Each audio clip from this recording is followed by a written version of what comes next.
Hello friends, welcome to science magnet. दोस्तों कैसे हैं आप लोग सभी? आई होप सभी अच्छे हैं, शानदार हैं, जानदार हैं। आज हम लोग पढ़ने वाले हैं दोस्तों केमिकल बॉन्डिंग यानी रासायनिक बंध या रासायनिक बंधन भी आप लोग बोल सकते हो। दोस्तों आज थोड़ी सी तबीयत खराब है इसलिए आज क्लास लेट स्टार्ट हुई और आज मतलब बस क्लास ले पा रहा हूँ। ये मानो पूरा गला वगैरह पूरा इतनी पूरी तरीके से चौक है। चलिए स्टार्ट करते हैं आज का सेशन। इस क्लास की पीडीएफ आपको Telegram channel science by Neeraj sir से आप लोगों को मिल जाएगी। दोस्तों ये रहा केमिस्ट्री का हमारा शेड्यूल। आई होप आपने पूरी बायोलॉजी और फिजिक्स पूरी कर ली है। अब स्टार्ट करने जा रहे हैं केमिस्ट्री, मतलब केमिस्ट्री स्टार्ट हो चुकी है तो मैटर पहला चैप्टर हो चुका है, दूसरा एटम एंड मॉलिक्यूल हो चुका है, तीसरा हमारा केमिकल बॉन्डिंग आज शुरू होने जा रहा है। चलिए दोस्तों स्टार्ट करते हैं। और जनरल साइंस फाउंडेशन बैच जो अभी तक नहीं जुड़े हैं दोस्तों जुड़िए, अगर आप लोग सीरियस हो और अपनी तैयारी को चार चांद लगाओ। कंप्लीट थ्योरी बैच है, साथ में इसके प्रीवियस ईयर क्वेश्चन और मल्टीपल चॉइस क्वेश्चंस भी आप लोगों को मिल जाएंगे। कोड यूज करना ना भूले, SM100 साइंस मैग्नेट ऐप पे आप लोगों को मिल जाएगा। चलिए स्टार्ट करते हैं आज का सेशन। पहला क्वेश्चन आपके स्क्रीन पे बताएंगे। दोस्तों क्वेश्चन में बोला गया है एक्स में 9 प्रोटॉन है, 10 इलेक्ट्रॉन है और 11 न्यूट्रॉन है। तो ये एक्चुअली में क्या है आपको बताना है। देखिए आपको मैं बता दूं, एक्स में प्रोटॉन की संख्या दी गई है 9 और इलेक्ट्रॉन की संख्या दी गई है 10 और न्यूट्रॉन की संख्या दी गई है 11। अगर प्रोटॉन की संख्या और इलेक्ट्रॉन की संख्या बराबर होती है इसका मतलब उस पर कोई आवेश नहीं है। कल मैंने आपको बताया था।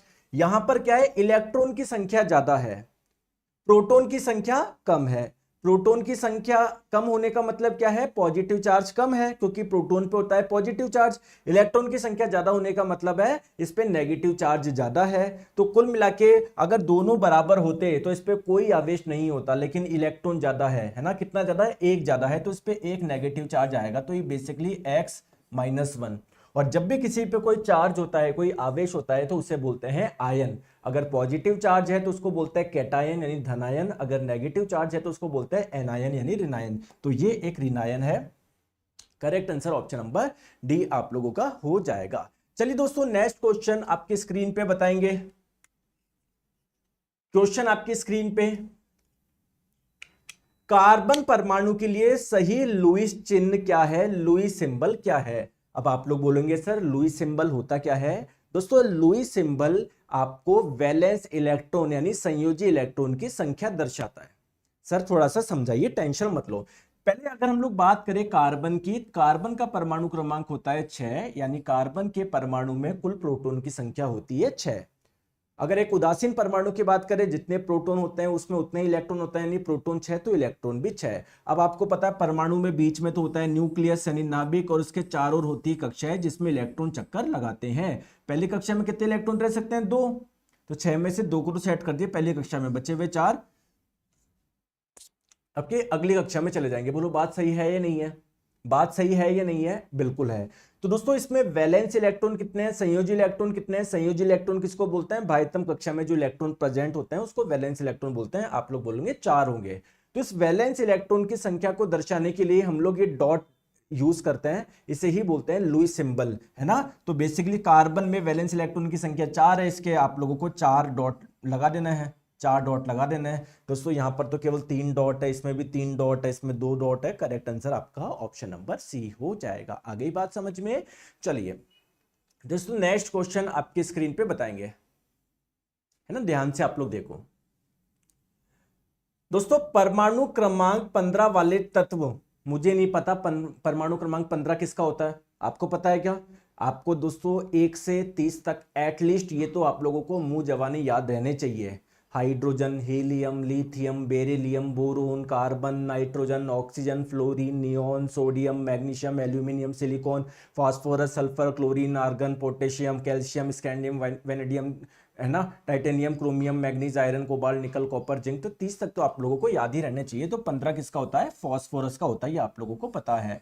दोस्तों एटॉमिक नंबर कितना दिया हुआ है? 15, यानी इसके एटम में प्रोटॉन की संख्या कितनी होगी? 15 होगी। दोस्तों जितने प्रोटॉन होते हैं उतने ही इलेक्ट्रॉन होते हैं, प्रोटॉन 15 तो इलेक्ट्रॉन 15।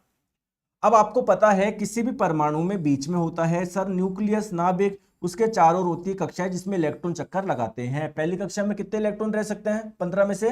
सर केवल 2 रह सकते हैं। दूसरी कक्षा में अधिकतम कितने इलेक्ट्रॉन रह सकते हैं? 8। तो 15 में से 10 को तो सेट कर दिया, बचे 5, अगली कक्षा में चले जाएंगे। यानी इसकी तीसरी कक्षा या जो सबसे भारी कक्षा होगी उसमें इलेक्ट्रॉन कितने हैं? 5 है। तो बाह्यतम कक्षा में जो इलेक्ट्रॉन्स होते हैं उसे ही बोलते हैं वैलेंस इलेक्ट्रॉन यानी संयोजी इलेक्ट्रॉन। यानी गुरुजी संयोजी इलेक्ट्रॉन की संख्या तो मुझे पता पड़ गई कितनी होगी? 5 होगी। तो ये ऑप्शन हो नहीं सकता क्योंकि ये बोल रहा 6 होगा। ऑप्शन नंबर डी भी नहीं हो सकता क्योंकि ये भी बोल रहा 6 होगा। अब आप लोगों से पूछी गई है संयोजकता। सर संयोजकता क्या होता है? देखो कोई भी चाहता है उसके बाह्यतम कोश में 8 इलेक्ट्रॉन हो, क्योंकि अगर 8 इलेक्ट्रॉन होते हैं तो वह स्टेबल हो जाता है। तो अपने बाह्यतम कोश में 8 इलेक्ट्रॉन को पूरा करने के लिए वो या तो इलेक्ट्रॉन को ग्रहण करेगा या इलेक्ट्रॉन को त्यागेगा। तो बाह्यतम कक्षा में 8 इलेक्ट्रॉन पूरा करने के लिए त्यागे गए या ग्रहण किए गए इलेक्ट्रॉन की संख्या को ही बोलते हैं वैलेंस इलेक्ट्रॉन यानी संयोजी इलेक्ट्रॉन। तो मुझे बताइए इसके लिए क्या आसान है? 2 तरीके हैं सर, या तो देखो 2,8,5 ये इसका इलेक्ट्रॉनिक विन्यास है सर, या तो कहीं से 3 इलेक्ट्रॉन आ जाए या 5 इलेक्ट्रॉन ये डोनेट कर दे जिससे इसके बाह्यतम कक्षा में 8 इलेक्ट्रॉन रह जाएंगे, अब भी स्टेबल हो जाएगा। 3 आ गए तो 5 + 3 8, अब भी बाह्यतम कक्षा में 8 हो जाएंगे, इसमें भी स्टेबल हो जाएगा। तो कौन इजी है दोस्तों? 5 डोनेट करना इजी है या 3 ग्रहण करना? 3 ग्रहण करना, तो इसकी वैलेंसी कितनी होगी? 3 होगी। आगे बात समझ में। और दोस्तों जब हम लोग आगे पढ़ेंगे पीरियोडिक टेबल वगैरह तो वहां पर आप लोग ध्यान रखिएगा, ये जो हमारी पीरियोडिक टेबल है उसमें जो वर्टिकल लाइंस होती है उसे बोलते हैं ग्रुप यानी वर्ग। 15वें ग्रुप में कौन कौन आता है? कौन कौन आता है? नाइट्रोजन आता है, फॉस्फोरस आता है, आर्सेनिक आता है।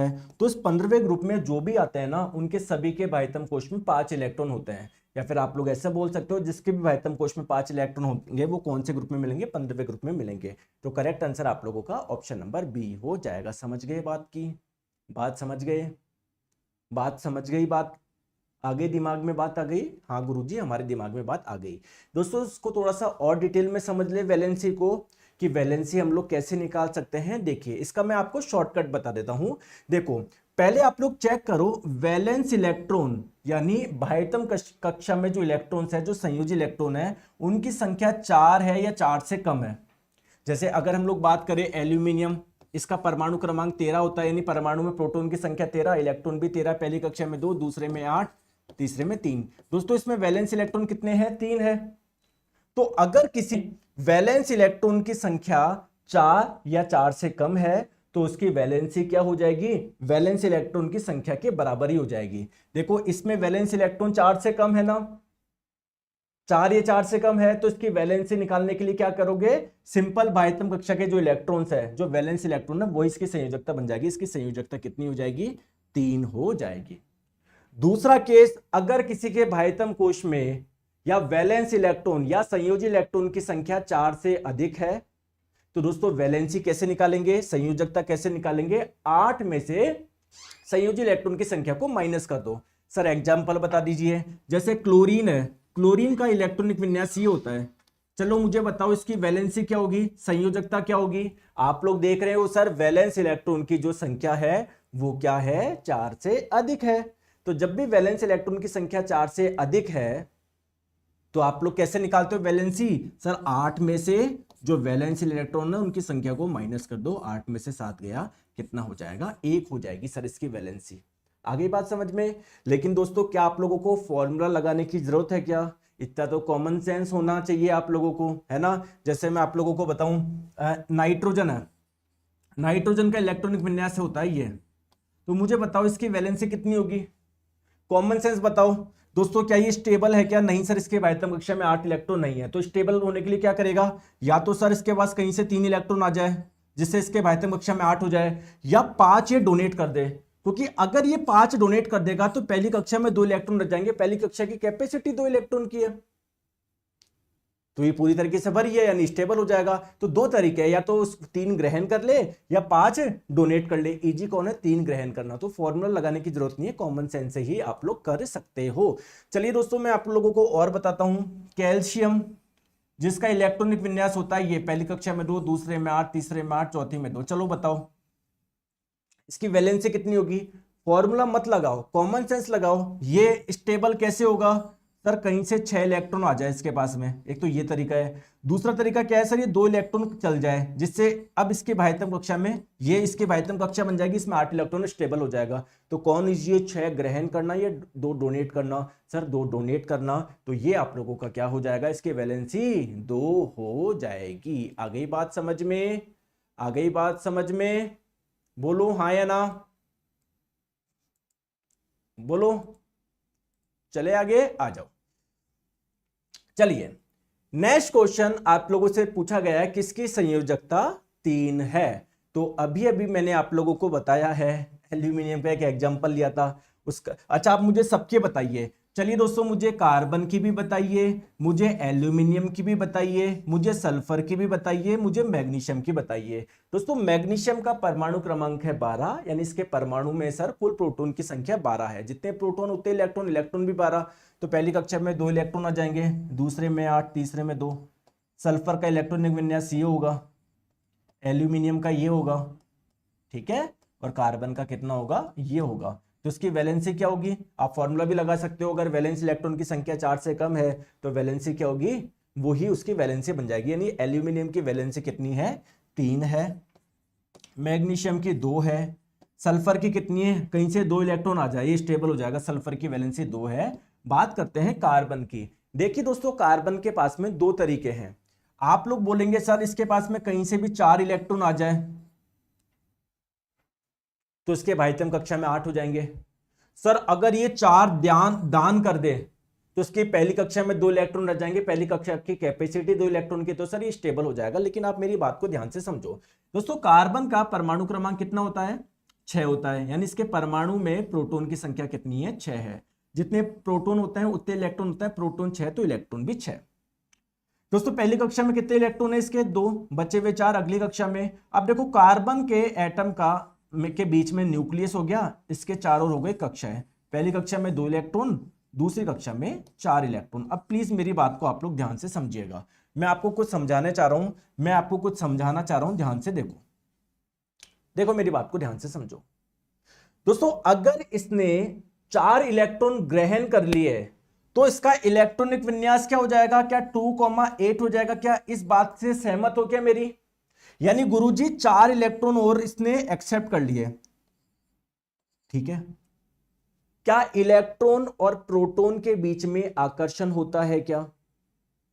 तो कुल मिला के ये जो प्रोटॉन है इनकी जिम्मेदारी है क्या, इनको आकर्षित करके रखना या इनको पकड़ के रखना? बोलो हाँ या ना।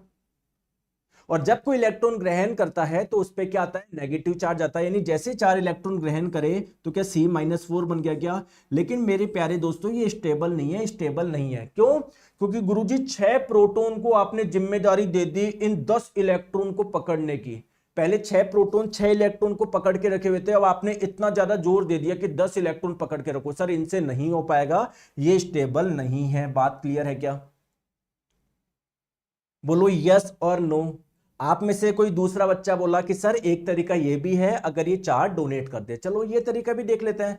तो जब ये डोनेट कर देगा तो इसकी पहली कक्षा में 2 इलेक्ट्रॉन रह जाएंगे, आप लोगों को लगेगा स्टेबल है। और जब भी कोई डोनेट करता है तो पॉजिटिव चार्ज आता है, आप लोग बोलोगे सर C+4 बन गया। अब इसके क्या होगा, बीच में न्यूक्लियस होगा, पहली कक्षा जिसमें 2 इलेक्ट्रॉन, अंदर बैठे हैं 6 प्रोटॉन। ये 6 प्रोटॉन 2 इलेक्ट्रॉन को तुरंत अंदर घुसा लेंगे क्या? मतलब एटम स्टेबल रहेगा नहीं, एटम फूट जाएगा, ऐसे मानो आप। तो ये भी आपका स्टेबल नहीं है। तो कार्बन ना ही इलेक्ट्रॉन को डोनेट करता है, क्योंकि वो भी इसके बस की बात नहीं है, ना ही ग्रहण करता है। ये क्या करता है, शेयरिंग करता है, साझेदारी करता है। अभी थोड़ी देर में बताऊंगा कैसे साझेदारी ये करेगा। आई बात समझ में? बोलो यस और नो, है ना। तो कई बार आप लोगों से एग्जाम में पूछा जाता है कि क्या कार्बन इलेक्ट्रॉन डोनेट करेगा क्या या ग्रहण करेगा क्या? आप साफ मना कर दोगे कि गुरुजी ये नहीं डोनेट कर पाएगा, ना ही कर पाएगा, रिसीव कर पाएगा। बताओ समूह 17 के तत्वों की संयोजकता क्या होगी? सर ये समूह 17 या वर्ग 17 क्या है? दोस्तों जितने भी तत्व है हमारे पास में 118 तत्व, उसको हमने क्या कर दिया, अलग अलग ग्रुप में बांट दिया। पहला ग्रुप, दूसरा, ऐसे कर करके टोटल 18 ग्रुप है। 17वें ग्रुप में कौन कौन से तत्व आते हैं? Fluorine, chlorine, bromine, iodine. दोस्तों ध्यान रखिएगा 17वें ग्रुप में जितने भी तत्व आते हैं उनके सभी के भाइतम कोश में 7 इलेक्ट्रॉन होते हैं। कोई सा भी एग्जाम्पल उठा के देख लो, क्लोरीन उठा लो, ब्रोमीन उठा लो, मैं क्लोरीन उठा रहा हूं, इसका इलेक्ट्रॉनिक विन्यास ये है 2,8,7। दोस्तों आज मेरी तबीयत खराब है तो 4 बजे वाली क्लास आज नहीं हो पाएगी, ठीक है। गला पूरी तरीके से वो है। चलिए, हाँ तो अब आप लोग मुझे बताओ दोस्तों, वैलेंस इलेक्ट्रॉन तो 7 है, लेकिन वैलेंसी पूछा गया है, तो अपने भाइतम कक्षा में 8 इलेक्ट्रॉन को पूरा करने के लिए क्या करना है, इसको बस केवल 1 इलेक्ट्रॉन ग्रहण करना है, तो वैलेंसी कितनी हो जाएगी, 1 हो जाएगा। तो अच्छा मुझे बताओ, क्लोरीन क्या इलेक्ट्रॉन डोनेट करना चाहेगा क्या? दोस्तों इसका इलेक्ट्रॉनिक विन्यास ये है, क्या ये डोनेट करना चाहेगा क्या? नहीं सर, ये तो रिसीव करना चाहेगा। और जब भी कोई इलेक्ट्रॉन ग्रहण करता है तो उस पर नेगेटिव चार्ज आता है, और इसको कितने इलेक्ट्रॉन चाहिए, 1 चाहिए, हमेशा 1 इलेक्ट्रॉन ग्रहण नहीं करेगा, इसलिए आप देखोगे हमेशा क्लोरीन ऐसा आयन बनाएगा, -1 वाला बनाएगा।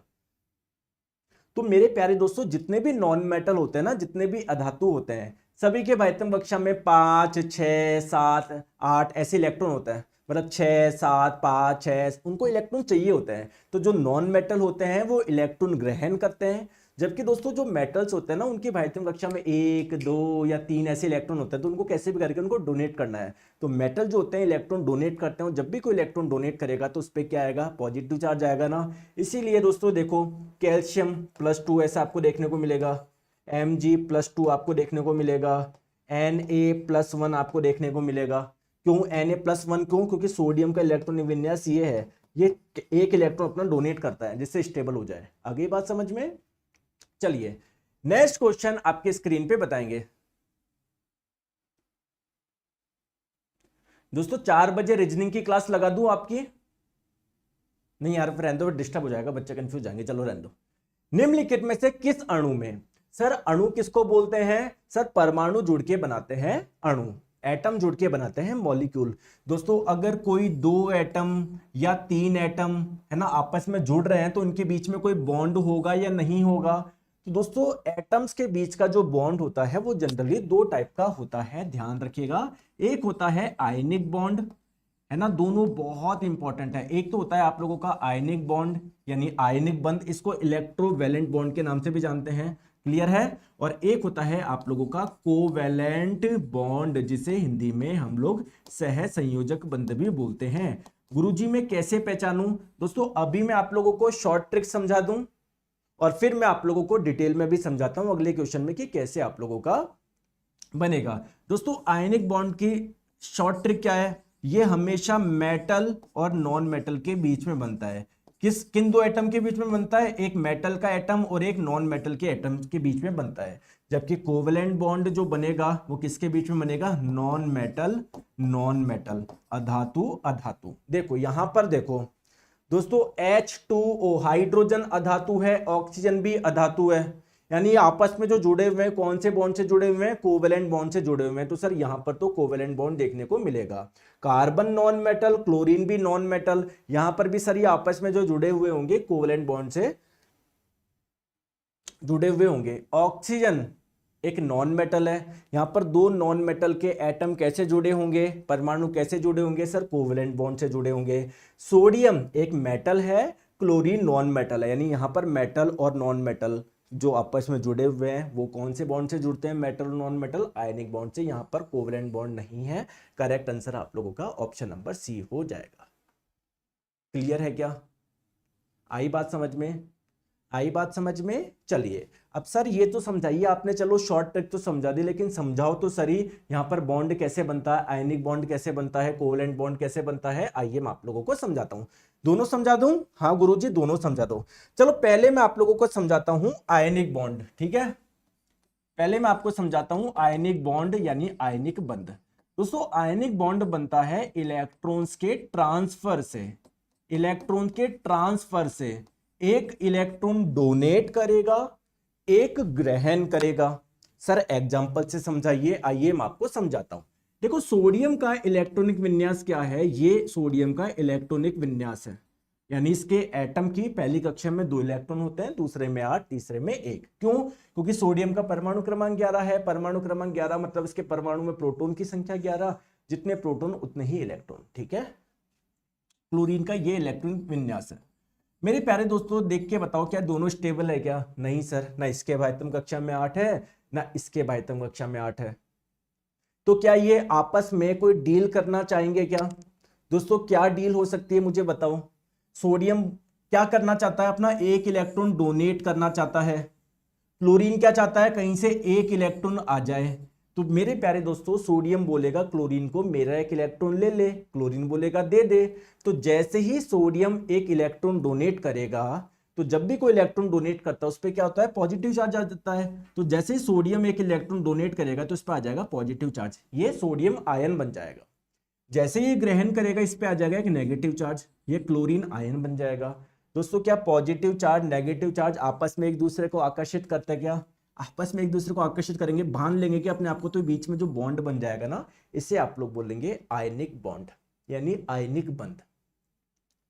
अब क्वेश्चन ये आता है, गुरुजी आपने बताया था ये मेटल और नॉन मेटल के बीच में बनता है, ऐसा क्यों हुआ?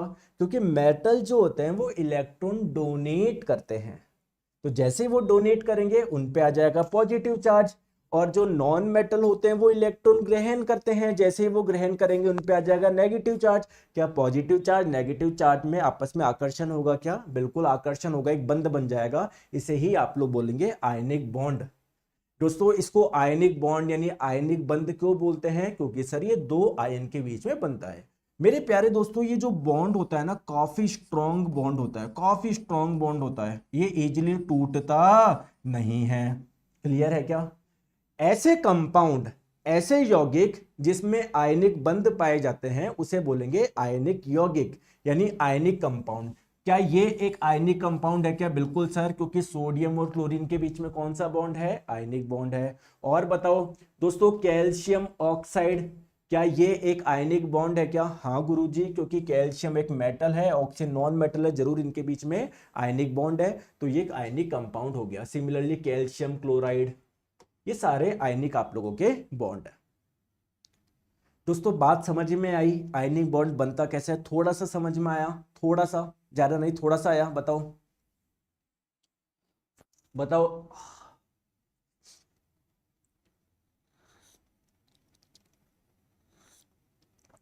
बताओ थोड़ा सा आया समझ में? हाँ गुरुजी हमको थोड़ा सा समझ में आया, बहुत बढ़िया। अब दूसरी चीज क्या है, मेरी बात को ध्यान से समझो। सर इसके और एग्जांपल दो, बिल्कुल देंगे यार, क्यों नहीं देंगे। कैल्शियम का मान लीजिए इलेक्ट्रॉनिक विन्यास ये है, मान के लीजिए कैल्शियम का इलेक्ट्रॉनिक विन्यास ये ही होता है। क्लोरीन का होता है दोस्तों ये।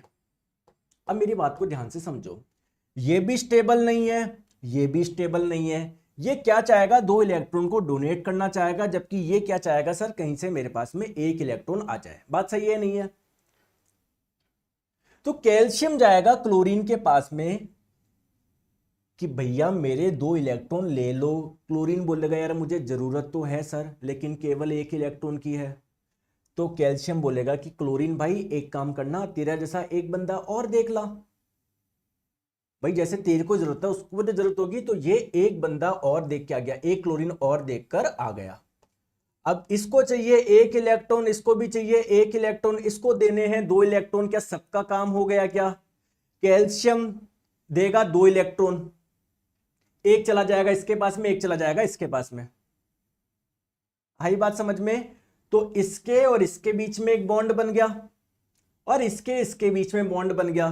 तो अगर आपसे पूछे कि कैल्शियम क्लोराइड में ये कैल्शियम और क्लोरीन के बीच का जो बॉन्ड है वो कौन सा है? आप लोग बोलोगे आयनिक बॉन्ड है, क्योंकि इलेक्ट्रॉन के ट्रांसफर से बना है। आई बात समझ में या नहीं आई? और इसको आयनिक बॉन्ड क्यों बोल रहे हैं? क्योंकि दो आयन के बीच में बन रहा है, कैल्शियम आयन और क्लोरीन आयन। इसको आयन क्यों बोल रहे हैं? क्योंकि इसने एक इलेक्ट्रॉन ग्रहण करा है। इसको आयन क्यों बोल रहे हो? क्योंकि इसने डोनेट किया है। ठीक है, आई बात समझ में? क्लियर है? तो आप लोग तो सीधे शॉर्ट ट्रिक से कर सकते हो कि गुरुजी मेटल और नॉन मेटल के बीच का बॉन्ड क्या होगा? आयनिक बॉन्ड होगा। क्या ये आपको थोड़ा सा समझ में आया? अब कोवेलेंट बॉन्ड के बारे में बात करें। Covalent bond, covalent bond, covalent bond यानी सहसंयोजक बंध के बारे में थोड़ा सा समझाऊं? हाँ सर। दोस्तों ये बनता है इलेक्ट्रॉन्स की साझेदारी से, इलेक्ट्रॉन की साझेदारी से। जैसे क्लोरीन का इलेक्ट्रॉनिक विन्यास ये है। क्या क्लोरीन का एटम अकेला रह सकता है कि सर स्टेबल ही नहीं है, इसके एटम कोश में 8 इलेक्ट्रॉन नहीं है। क्लोरीन के पास वाला जो एटम है उसका भी यही हाल है। तो ये दोनों आपस में कोई डील कर सकते हैं क्या? क्या डील कर सकते हैं? ये डोनेट कर नहीं सकता, क्योंकि डोनेट कर देगा तो वैसे इसके पास में इलेक्ट्रॉन की कमी है, मतलब एक जना भी डोनेट नहीं कर सकता क्योंकि दोनों फिर मारे जाएंगे। तो फिर क्या करे, देखो क्लोरीन के बाह्यतम कक्षा में कितने इलेक्ट्रॉन है? 7 इलेक्ट्रॉन है। 1 2 3 4 5 6 7। इस वाले क्लोरीन का भी यही हाल है, इसके भी बाह्यतम कक्षा में 7 इलेक्ट्रॉन है। ठीक है, अब ये क्लोरीन बोलेगा इसको, क्या मेरे भाई मेरा एक इलेक्ट्रॉन तू तेरा मान ले, तेरा एक इलेक्ट्रॉन मैं मेरा मान लेता हूं, इससे दोनों के काम हो जाएंगे। कैसे?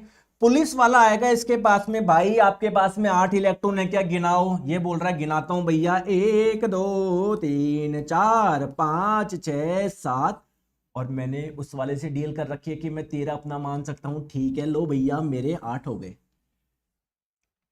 पुलिस वाला इसके पास में गया, गिना भाई तेरे पास में 8 है क्या? ये गिना रहा है 1 2 3 4 5 6 7, और उसको याद आया भाई मैंने डील कर रखी, इसका वाला मैं मेरे मान सकता हूं। लो भैया, तो एक एक इलेक्ट्रॉन की जब शेयरिंग हो गई ना यहां पर, तो एक एक इलेक्ट्रॉन की शेयरिंग से बनता है सिंगल बॉन्ड। और ये वाला जो बॉन्ड है बना, बीच में जो ब्रिज बना, दोनों के बीच में जो डील हुई, इस डील को, इस बॉन्ड को ही क्या बोलते हैं? कोवेलेंट बॉन्ड बोलते हैं, सह संयोजक बंध बोलते हैं। आई बात समझ में? थोड़ी सी आई गुरुजी, थोड़ी सी आई, ज्यादा नहीं आई, कोई बात नहीं, भी ज्यादा समझाएंगे, टेंशन क्यों लेते हो? ठीक है,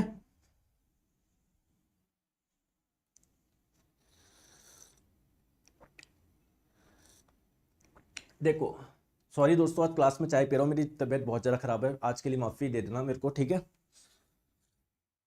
दोस्तों। ऑक्सीजन का इलेक्ट्रॉनिक विन्यास ये है, ठीक है, आइए बात समझ में।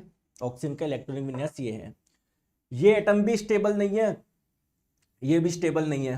तो दोस्तों इसके बाह्यतम कक्षा में 6, इसके भी 6 है। ये एटम सोचेगा मेरे पास में 2 इलेक्ट्रॉन आ जाए, लेकिन दोस्तों ये क्यों देगा? इसकी खुद की हालत खराब है। तो होगा क्या दोस्तों, ऑक्सीजन के बाह्यतम कक्षा में 6 इलेक्ट्रॉन है, लो मैंने बना दिया 1 2 3 4 5 6। यहां पर भी यही हाल है, 1 2 3 4 5 6। दोस्तों अब ये वाला इसको बोल रहा है भाई एक काम कर, तेरी भी हालत खराब है, मेरी भी हालत खराब है, तेरे भी 2 की कमी है, मेरे भी 2 की कमी है, तो मेरे 2 इलेक्ट्रॉन तू तेरे मान ले, तेरे 2 इलेक्ट्रॉन मैं अपने मान लेता हूं। पुलिस वाले आए, चेक कराओ भाई साहब, 8 है क्या? 8 है क्या? 1 2 3 4 5 6 7, और इसको याद आ गया, उससे डील कर रखिए, लो भैया गिना दी 8। इसके पास में गए पुलिस वाला, चेक कराओ, 1 2 3 4 5 6, और ये 2 इलेक्ट्रॉन इसको याद आ गया, मैंने उसके साथ डील कर रखी है, 7 8, लो भैया दोनों का काम हो गया। तो 2 इलेक्ट्रॉन की जब शेयरिंग होती है तो बनता है डबल बॉन्ड। तो ये कैसा बॉन्ड है? कोवेलेंट बॉन्ड है, ये भी कोई इलेक्ट्रॉन के साझेदारी से बना है। और कैसा बॉन्ड है? यहाँ पर डबल बॉन्ड है, 2 बंध बने। जब 2 इलेक्ट्रॉन की शेयरिंग होती है तो डबल बॉन्ड बनता है, जब 3 इलेक्ट्रॉन की शेयरिंग होती है तो ट्रिपल बॉन्ड बनता है। सर 3 का भी एक एग्जांपल दे दो, अभी दे देते हैं। ये आ गया दोस्तों नाइट्रोजन, इसका इलेक्ट्रॉनिक विन्यास ये रहा, दूसरे वाले का भी यही होगा, ठीक है। तो ये भी स्टेबल नहीं है, ये भी नहीं है, दोनों डील करना चाहेंगे। इसका ये हाल है, इसके बाह्यतम कक्षा में 5 इलेक्ट्रॉन, इसका भी यही हाल है, इसको भी 3 की जरूरत है, इसको भी 3 की जरूरत है। तो ये बोलेगा भाई मेरे 3 आप अपने मान लो, आपके 3 मैं अपने मान लेता हूं, इसके भी 8 हो गए, इसके भी 8 हो गए। तो जब 3 इलेक्ट्रॉन की शेयरिंग होती है तो ट्रिपल बॉन्ड बनता है। और ये बॉन्ड कैसा है जो इलेक्ट्रॉन की शेयरिंग से बना है? कोवेलेंट बॉन्ड है। आगे बात समझ में क्लियर है क्या? चलिए तो चलिए सर इसका आंसर बताएंगे अब। N2 में दोस्तों हमेशा देखोगे नाइट्रोजन N2 अवस्था में मिलेगा, क्योंकि अकेला एटम स्टेबल ही नहीं है, ये पास वाले से डील कर लेता है।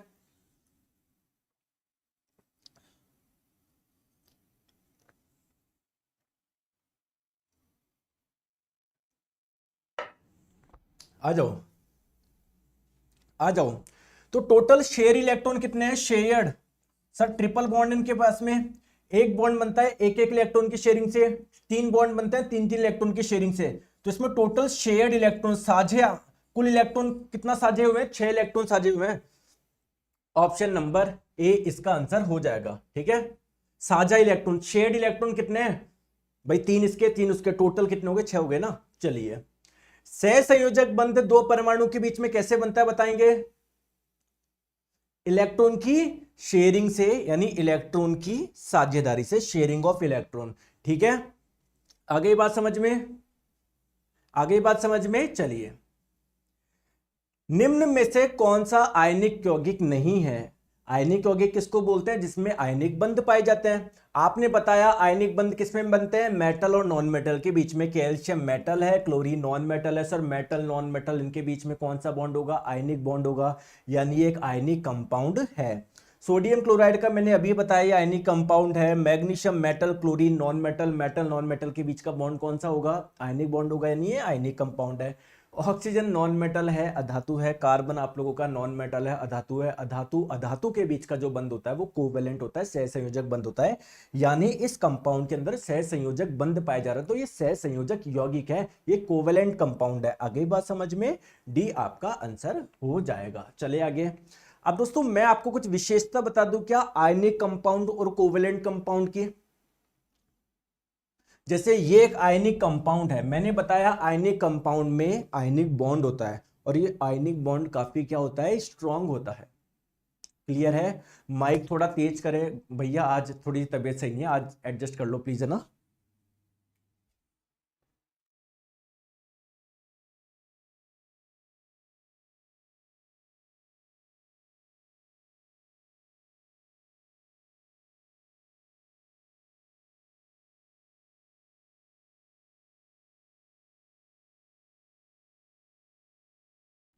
ठीक है, आइए इसकी प्रॉपर्टीज में आपको बताता हूं। देखो दोस्तों, एनसीईआरटी में दिए हुए हैं कुछ आयनिक कंपाउंड, है ना, दिए हुए हैं, और सबके आप लोगों को मेल्टिंग पॉइंट और बॉइलिंग पॉइंट दिए हुए हैं। गुरुजी याद रखना है कि मेरे को? बिल्कुल सर याद रखना है। एनसीईआरटी आपको पहले ये बताना चाह रही है कि यार आयनिक कंपाउंड इतने स्ट्रांग है, देखो इनके मेल्टिंग पॉइंट बॉइलिंग पॉइंट कितने ज्यादा है, यानी इनको मेल्ट कराने के लिए आपको बहुत ज्यादा एनर्जी देनी पड़ेगी, क्योंकि इनके बीच के बॉन्ड बहुत स्ट्रांग है। अभी ग्रुप डी 2022 में क्वेश्चन पूछा गया, यहां पर आप लोगों को 4 कंपाउंड दे दिए गए थे, और बोला गया था कि इनको इनके बढ़ते हुए, नहीं, इनमें से ज्यादा बॉइलिंग पॉइंट किसका है, क्वथनांक सबसे ज्यादा किसका है? तो उसका सही आंसर था कैल्शियम ऑक्साइड। ठीक है, आप लोग देख पा रहे हो 3120 के आसपास। चलो एनीवे, समझते हैं मैं क्या समझाना चाह रहा हूं। दोस्तों, जितने भी आयनिक कंपाउंड होंगे, चाहे वो सोडियम क्लोराइड है, चाहे वो मैग्नीशियम क्लोराइड है, जितने भी है, अगर बात करें उनकी फिजिकल नेचर की, तो आयनिक कंपाउंड आप लोगों को ठोस अवस्था में मिलेंगे। जैसे सोडियम क्लोराइड सॉलिड स्टेट में मिलता है, ठीक है।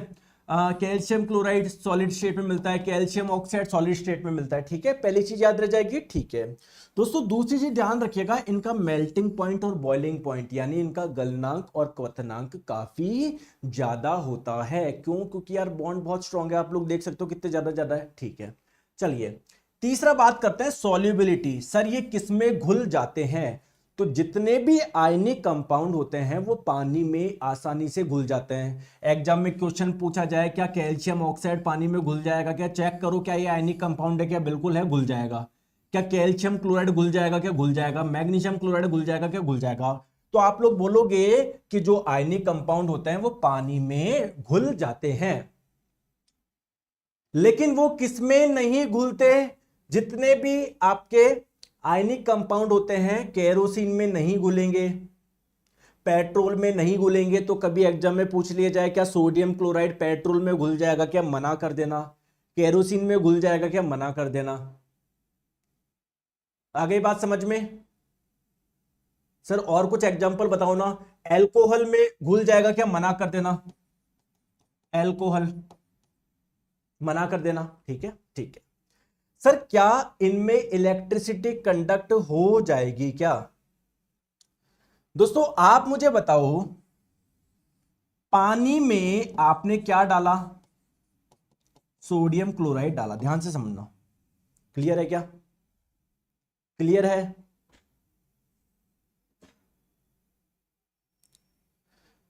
दोस्तों पानी में क्या सोडियम क्लोराइड घुल जाएगा क्या? मतलब Na अंदर पानी में आके Na प्लस Cl माइनस ऐसे दे देगा क्या? क्या इस सॉल्यूशन में आवेश है क्या, चार्ज है क्या? तो करंट के फ्लो होने के लिए क्या चाहिए? चार्ज ही तो चाहिए, आवेश ही तो चाहिए, तो करंट फ्लो हो सकती है। तो आप लोग बोलोगे कि आयनिक कंपाउंड का जो एक्विसिस सॉल्यूशन होता है या आयनिक यौगिक का जो जलीय विलयन होता है उसमें करंट फ्लो हो सकती है। गुरुजी बहुत बढ़िया, चलो आ जाओ दोस्तों। ये बात मैंने बताई क्या मेटल और नॉन मेटल के बीच में बनते हैं बॉन्ड? बिल्कुल सर, चलिए बताओ। ठीक है, हाँ, और मैंने आपको बता दिया दीज आर इनसॉल्युबल। ये इनसॉल्युबल होते हैं किस किस में? एल्कोहल में, अभी मैंने आपको एक एग्जांपल दिया था, केरोसिन में, पेट्रोल में, और किसमें?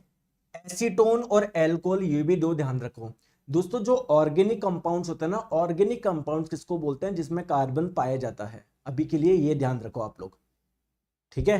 तो एल्कोहल, एसीटोन, हम लोग जब कार्बन एंड इट्स कंपाउंड पढ़ेंगे वहां पर पढ़ेंगे इनके बारे में, लेकिन अभी ध्यान रखिएगा जितने भी आयनिक कंपाउंड्स होते हैं इन दोनों में भी घुलनशील नहीं होते हैं। चलिए बताएंगे, बताए किसमें सह संयोजी बंध नहीं होंगे, कोवेलेंट बॉन्ड नहीं होंगे? कोवेलेंट बॉन्ड किसको बोलते हैं sir? Non metal, non metal के बीच में बनेगा। नाइट्रोजन हाइड्रोजन दोनों नॉन मेटल है, इनके बीच में कोवेलेंट बॉन्ड देखने को मिलेगा। यहाँ पर भी कोवेलेंट बॉन्ड देखने को मिलेगा, इन दोनों के बीच में कोवेलेंट बॉन्ड देखने को मिलेगा। यहाँ पर आयनिक बॉन्ड होगा। दोस्तों थोड़ा सा और कोवेलेंट बॉन्ड को मैं समझा दूं। चलो मुझे बताओ H2O में हाइड्रोजन और ऑक्सीजन के बीच में कौन सा बॉन्ड है? सर दोनों ही नॉन मेटल है, कोवेलेंट बॉन्ड होगा, लेकिन इसको फील करते हैं। आ जाओ दोस्तों, ऑक्सीजन का इलेक्ट्रॉनिक विन्यास होता है 2,6। हाइड्रोजन का परमाणु क्रमांक है 1, यानी इसमें टोटल 1 इलेक्ट्रॉन है कुल मिला के, तो पहली कक्षा में 1 इलेक्ट्रॉन आ जाएगा। दोस्तों क्या ये स्टेबल है क्या? नहीं। पहली कक्षा की कैपेसिटी है 2 इलेक्ट्रॉन की, इसके पास में 1 ही है, तो ये स्टेबल नहीं है। अगर कैसे भी 1 आ जाए तो स्टेबल हो जाएगा। दोस्तों ये हाइड्रोजन, इसके बाह्यतम कक्षा में 1 इलेक्ट्रॉन है, ऑक्सीजन के बाह्यतम कक्षा में 6 इलेक्ट्रॉन है, 1 2 3 4 5 6। तो ये ऑक्सीजन बोलेगा इसको कि भाई आपको 1 इलेक्ट्रॉन की जरूरत है, मेरे को 2 की जरूरत है, तो आप अपना जैसा एक बंदा और देख के लाओ। लो ये ले आया, तो ये डील करेगा कि भाई मेरा 1 इलेक्ट्रॉन आपका 1 इलेक्ट्रॉन शेयर कर लेते हैं, मैं इससे उससे शेयर कर लेता हूं, मेरे पास में टोटल 8 हो गए, आपके पास में 2 हो गए, इसके पास में 2 हो गए, डील हो गई। तो यहां पर अगर पूछा जाए H2O में यहां पर ये जो ऑक्सीजन और हाइड्रोजन के बीच का बॉन्ड है कौन सा है? कोवेलेंट है। ये भी कोवेलेंट है। आगे बात समझ में चले? आ जाओ नेक्स्ट क्वेश्चन आपके स्क्रीन पे बताइए, बताओ। एक तत्व ए के 6 परमाणु, एक तत्व ए के परमाणु की सबसे बाहरी कक्षा में 3 इलेक्ट्रॉन और बी के सबसे बाहरी कक्षा में 6 इलेक्ट्रॉन है, इन दोनों के बीच में यौगिक का सूत्र क्या होगा? देखिए दोस्तों ध्यान रखिएगा, जो मेटल्स होते हैं ना, मेटल्स उनके बाह्यतम कक्षा में आपको 1 2 या 3 इलेक्ट्रॉन देखने को मिलेंगे, और जो नॉन मेटल्स होते हैं, जो अधातु होते हैं, उनकी बाह्यतम कक्षा में 4 5 6 7 या 8 इलेक्ट्रॉन आप लोगों को देखने को मिलेंगे। क्लियर है क्या? तो एक ही भारी कक्षा में 3 इलेक्ट्रॉन, कुल मिला के मेटल है, और ये जो बी है इसके भारी कक्षा में 6 इलेक्ट्रॉन है, यानी नॉन मेटल है। तो मेटल नॉन मेटल, एक इलेक्ट्रॉन डोनेट करेगा, दूसरा ग्रहण करेगा। क्लियर? अब दोस्तों ऐसे क्वेश्चन को कैसे सॉल्व करें, आप लोग एक एग्जांपल मान लिया करो, ठीक है? जैसे मान लो दोस्तों इसके बाह्यतम कक्षा में 2 इलेक्ट्रॉन है और इसके 6 इलेक्ट्रॉन है, ऐसा कुछ इलेक्ट्रॉनिक विन्यास, ऐसा कुछ मान लो कि पहली कक्षा में 2 भरे होंगे, दूसरे में 8 होंगे, तीसरे में 2 होंगे, ऐसे मान लो। क्या दिक्कत है? मांगने में कोई दिक्कत थोड़ी है, ठीक है मेरे प्यारे दोस्तों? ये भी स्टेबल नहीं है, ये भी स्टेबल नहीं है। ये स्टेबल कैसे होगा? जब इसके पास में कहीं से 2 इलेक्ट्रॉन आ जाए। ये स्टेबल कैसे होगा? कहीं से 2 इलेक्ट्रॉन निकल जाए। तो ये ए को बोलेगा बी को, भैया मेरे 2 इलेक्ट्रॉन ले लो। बी बोलेगा ठीक है भाई, मेरे को भी 2 इलेक्ट्रॉन की जरूरत है, आप दे दो। तो ए को 1 बी की जरूरत है, बी को 1 ए की जरूरत है। यार इसमें ना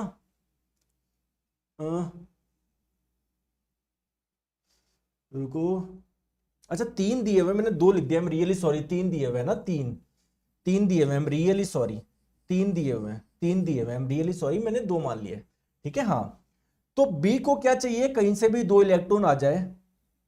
ए को क्या चाहिए, मेरे कोई 3 इलेक्ट्रॉन ले जाए। तो ए बोलेगा बी को कि भैया मेरे 3 इलेक्ट्रॉन ले लो जिससे मैं स्टेबल हो जाऊं। बी बोलेगा भैया मुझे इलेक्ट्रॉन चाहिए तो सही, लेकिन केवल 2 चाहिए, 3 नहीं चाहिए। तो दोनों मिलके कुछ सॉल्यूशन निकाल रहे हैं। क्या निकाल रहे हैं, ए सोच रहा है मैं अपने जैसे 2 बंदे और ले आता हूं, यानी टोटल हम 3 लोग हो जाते हैं। एक जने को देने हैं 3 इलेक्ट्रॉन, सॉरी, एक सोचता है मैं अपना जैसा एक बंदा और ले आता हूं।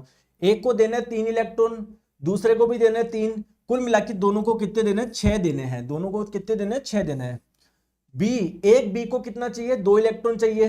बी सोचेगा मैं अपने जैसे 2 और ले आता हूं, एक को 2 चाहिए, दूसरे को भी 2, तीसरे को भी 2, हम तीनों को मिला के चाहिए 6। क्लियर है क्या। तो ये ए और बी दोनों का काम हो गया। तो यहां पर डील कैसे होगी, 2 तो ए आए और 3 बी आए, A2B3। बताओ ऑप्शन नंबर बी। क्लियर है, बताओ।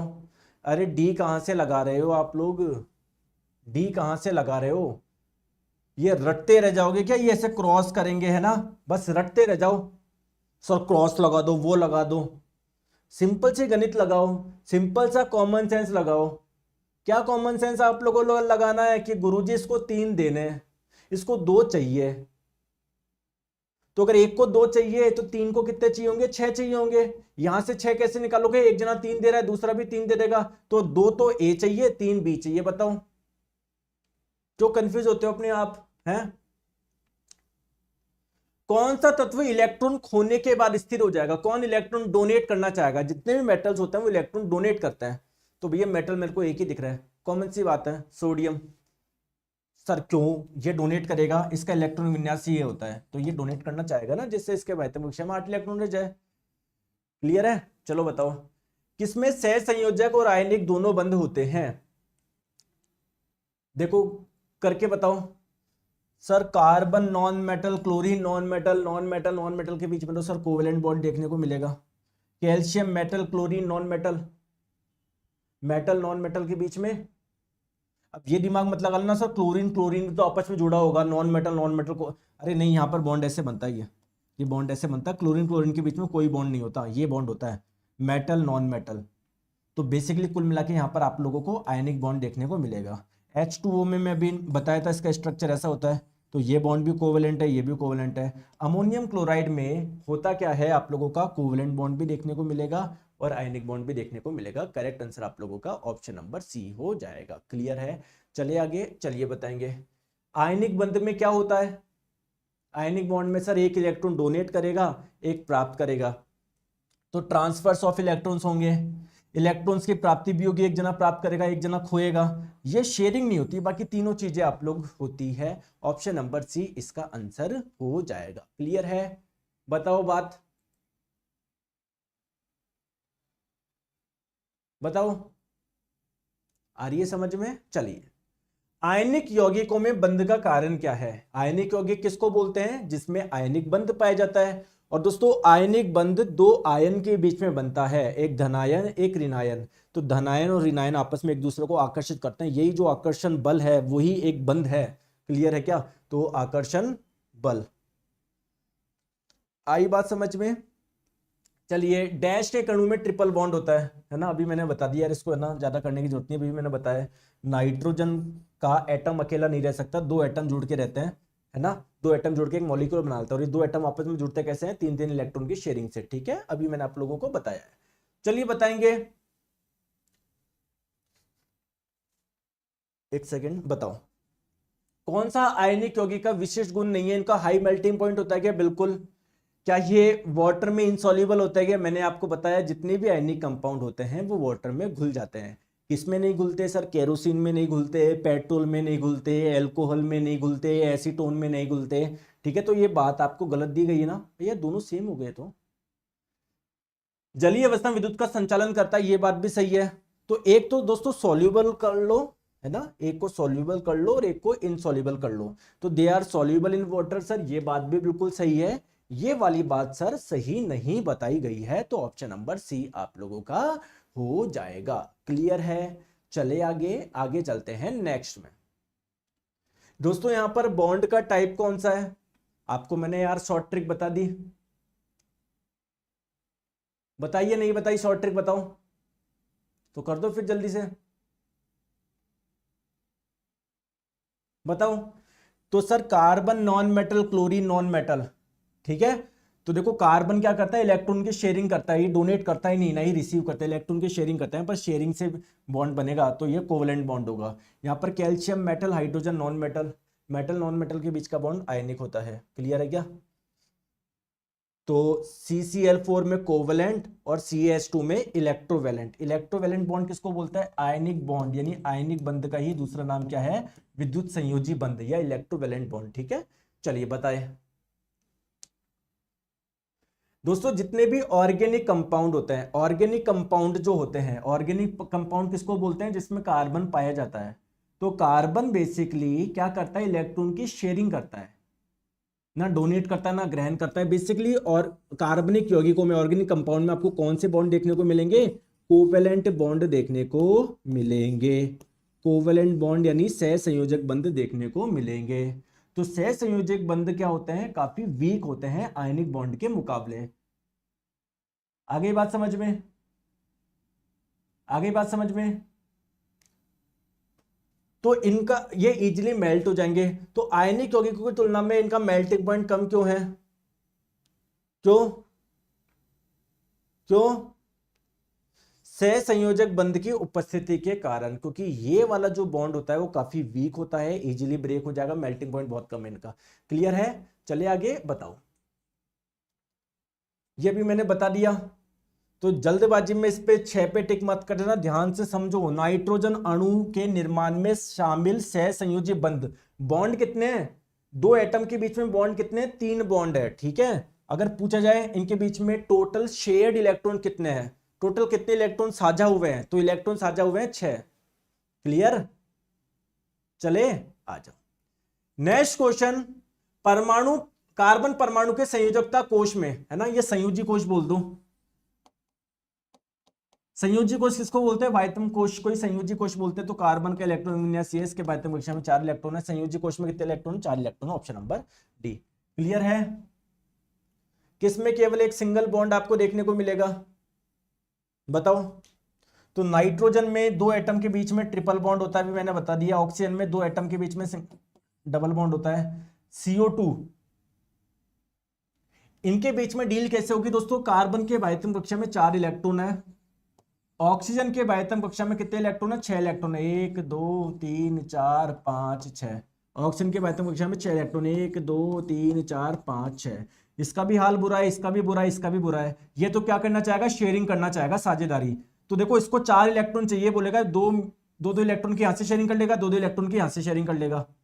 तो इसके 6 थे, इसके भी 8 हो गए, इसके 6 थे, इसके भी 8 हो गए, इसके पास में 4 थे, 2 यहां से शेयर कर लिए, 2 यहां से, इसके भी 8 हो गए, सबका काम हो गया। तो यहां पर आपको डबल बॉन्ड देखने को मिलेगा, ऑप्शन नंबर ए में भी। यहां पर डबल बॉन्ड, यहां पर ट्रिपल बॉन्ड। CH4, यहां पर दोस्तों कार्बन के वायतम कक्षा में 4 इलेक्ट्रॉन है, ये तो शेयरिंग ही करेगा। तो हाइड्रोजन का 1 एटम, इसका भी हाल बुरा है, तो यहां पर 1 इलेक्ट्रॉन से शेयर कर लेंगे, इसके 2 हो गए, कोई दूसरा होगा इससे कर लेगा, इसका भी हो गया काम, इसका भी हो गया, इसका भी हो गया। कार्बन के पहले 4 थे और 4 शेयर कर ली, इसका भी हो गया। तो यहां पर सारे के सारे बॉन्ड आप लोगों को सिंगल बॉन्ड देखने को मिलेंगे, ऑप्शन नंबर सी। क्लियर है? लास्ट क्वेश्चन आपके स्क्रीन पे दोस्तों, ये होमवर्क है, कमेंट करके बताना, वैसे मैं इसका आंसर बता चुका हूं आप लोगों को। ठीक है, और दोस्तों आज 4 बजे क्लास नहीं हो पाएगी, मेरी तबीयत बहुत खराब है, गला पूरा मेरा चौक है, तो आज क्लास नहीं हो पाएगी, इसके लिए माफी चाहता हूं मैं ना। ठीक है, चलिए दोस्तों, general science foundation batch serious हो अपने एग्जाम के लिए, अपनी मंजिल के लिए, चाहे आप RRB JEE की तैयारी कर रहे हो, चाहे टेक्नीशियन की तैयारी कर रहे हो, ALP की, जुड़ो, तैयारी करो, अच्छे से पढ़ो। आप लोग देखोगे कितना मजा आपको आएगा, साइंस कितनी इजी आप लोगों को पता पड़ जाएगा। दोस्तों कोई भी अगर आप बच्चे जो डिस्काउंट पाना चाहते हैं तो वो SM100 कोड यूज कर लीजिएगा, जिससे डिस्काउंट आपको मिल जाएगा। कंटेंट आप लोग देख सकते हो किस प्रकार का ये कंटेंट है। जो बच्चे हैं उनको हैंड रिटन नोट्स भी आप लोगों को मिल जाएंगे। ठीक है, तो प्ले स्टोर पे जाओ, साइंस मैग्नेट ऐप इंस्टॉल करो, कोर्स वाले सेक्शन में जब जाओगे यहाँ पर आप लोगों को मिल जाएगी। नेक्स्ट बात करते हैं दोस्तों टेस्ट सीरीज की। तो टेस्ट सीरीज आप लोगों के लिए आ चुकी है, फुल लेंथ टेस्ट है। एग्जाम में जाने से पहले एटलीस्ट 15 से 20 टेस्ट दो, ये मेरी आप लोगों से हाथ जोड़ के रिक्वेस्ट है, एटलीस्ट 15 से 20 दो। ठीक है, कोई भी बच्चे हो आप लोग, तो कोई दिक्कत आ रही है उस नंबर पे संपर्क कर ले। Thank you so much. ये आप लोगों को टेस्ट सीरीज भी साइंस मैग्नेट ऐप पे मिल जाएगी, बताओ।